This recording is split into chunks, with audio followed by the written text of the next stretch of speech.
The Techalogic DC2. There are no reviews about this camera online. Not a single one. Even on their website, there's only one review, and it's by a fake person. So I'm assuming it's by an employee. It's a company that has practically zero idea of how social media works. They don't even have any tutorials on their YouTube channel. The price is $239.95. It's free delivery because I'm in the UK, and it's a UK company, which is a big bonus to me because when you buy something from abroad, you never know when it's going to get to you, and there's less chance of comeback. When there's a chance that a company actually has its home address, such as 2 Avondale Road, Clacton-on-Sea, Essex, where you can actually pop around and knock on their door, there's more chance of you getting some kind of customer service. So I bought it. I also got the SD card, which was 128 gig, 128, 124 gig, which was a total price of £263.90. Now, they do say if you order it before midday, they'll deliver it the following day. Well, I ordered it Wednesday. It's now Friday. So, in theory, I should get it within the next few hours. Now, the SD card, it's not a SanDisk. They are more generic SD cards, and they do have issues when you're dealing with high-res video. So they've got their own SD cards they recommend, so that's what I went for.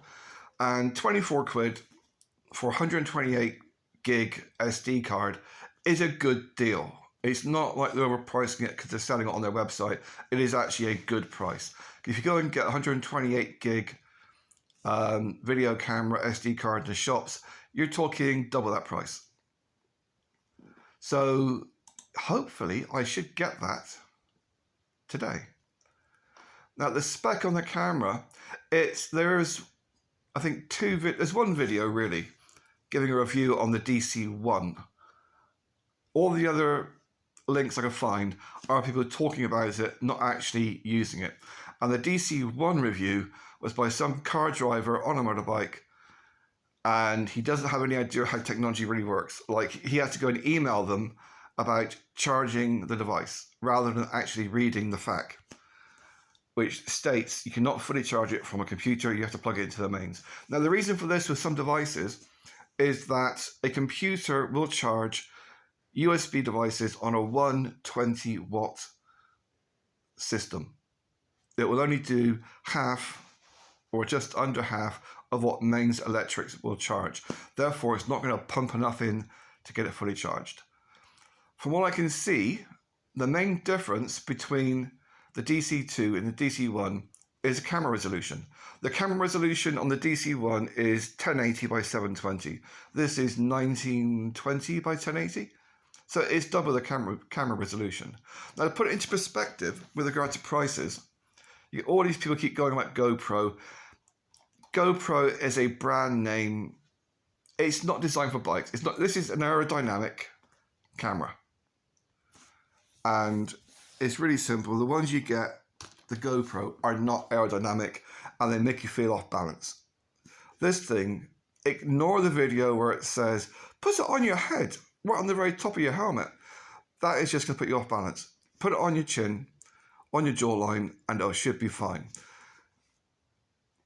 And I'm quite looking forward to playing with this. It's a front and rear camera operating on 2K resolution, or unless you go to Argos, in which case that would be a 1000K resolution, because Argos tend to like to bullshit about stuff. Even when they're on camera and you tell them you're going to post them on YouTube, they just like lie through the teeth. Anyhow, the price, 240 quid, essentially, for a 2K motorcycle camera, action cam, is a really good deal. The nearest comparison with regard to video quality and price is the GoPro 9 at the moment, which you can get for a similar price, except GoPro only likes to use GoPro registered accessories. And you got a lot of grief with them. They're not designed for speed. They're designed for slow moving, slow action. They're not designed for 130 miles an hour.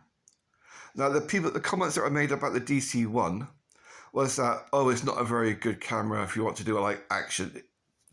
That's bollocks. It's not very good for people who like to go at 10 miles an hour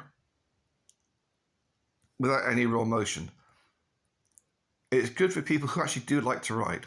So, yeah, when it does get here, I'm going to do like a little unboxing. And then, unfortunately, I'm going to do a raw footage video after I get it charged up. Because in order to actually give an honest review about the video footage, I'm going to have to actually do it without editing it, which is something I don't like doing. Primarily because I go over the speed limit. By going over the speed limit, if I edit the footage, that makes it inadmissible in court. But every time you edit footage, you reduce the quality. You can manually increase the resolution. You can take a 2K video and export it as a 4K, but it will still reduce the quality. So what I will do is go for a ride, just do my little run, which is like 60, 70 miles, just down the coast and back, and just post the raw footage, just to give a good example of what it is actually like. After that, I can play about with it. But there's a very nice PDF that you can download that gives you the basic instructions. I've already installed the app on my phone.